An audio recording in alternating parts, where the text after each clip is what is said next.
les raisons de la crise au Nigeria. Pourquoi est-ce qu'au Nigeria, il y a eu cette crise? Je crois qu'en toute honnêteté, nous n'avons pas voulu ici ou eu le temps d'examiner les raisons de la crise. Nous avons quelques idées. Nous savons qu'au Nigeria, cette crise est née autour des questions de pastoralisme. Mais nous ne sommes pas rentrés dans le détail. Nous allons certainement y rentrer une autre fois. Si on ne connaît pas les causes de la crise, par contre, il y a un certain nombre de constats qu'on peut faire déjà. Premier constat, la crise est née et elle s'est développée au Nigeria d'abord. Et au Nigeria même, si vous regardez un peu l'histoire de la crise, elle est née dans l'état de Zamfara, à cause de l'existence d'un certain nombre de forêts et de zones qui ne sont pas contrôlées.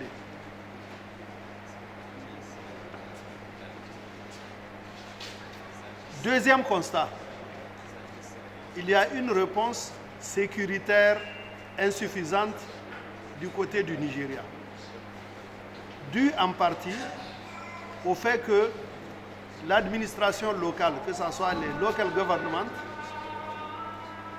que ce soit les gouvernorats au Nigeria, n'ont pas de forces de sécurité à leur disposition. Contrairement à ce que nous avons ici au Niger, où les gouverneurs et les préfets ont la haute main sur la police, la garde et la gendarmerie. Cela est quelque chose qui a été noté ici, c'est même nos frères du Nigeria qui l'ont dit. Dans l'état de Zamfara, il peut y avoir plus de 600 personnes, mais pour les mobiliser, il faut demander à Abuja. Donc ça, c'est un problème sérieux lorsque l'insécurité se développe dans les zones rurales. Le deuxième constat, c'est qu'effectivement, l'un des éléments qui aggrave l'insécurité, c'est le trafic des armes. Et nous avons tous reconnu ici que le trafic des armes passe par le Niger. Nous avons fait des efforts. Nous sommes en train de renforcer cette lutte. Nous sommes en train de multiplier les efforts sur ce plan. Je peux continuer? Oui, vous pouvez continuer. Maintenant, quelles sont les conséquences de la crise? La crise a provoqué une crise humanitaire. Nous avons vu ce matin, quand nous avons visité, qu'il y a plus de 8000 réfugiés nigérians qui sont venus alourdir déjà le quotidien très difficile de nos populations rurales qui vivent dans la pauvreté. Le plus urgent donc, c'est de leur apporter un appui. Et cela a été noté. Et je pense que les officiels du Nigeria ont fait des promesses fermes.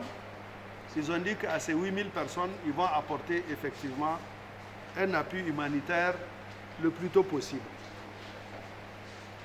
Sur le plan de la coopération entre le Niger et le Nigeria, nous considérons que ce forum est un bon début.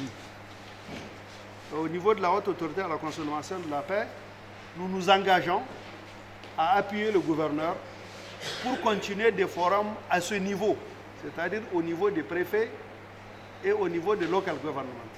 Nous pouvons continuer à faire des forums de ce format. Il est très utile. Nous avons dit que nous avons l'intention d'organiser un forum des gouverneurs. Ce sera en parallèle. Le fait d'organiser le forum des gouverneurs ne va pas nous empêcher de continuer à faire les rencontres au niveau des administrations préfectorales et des local governments.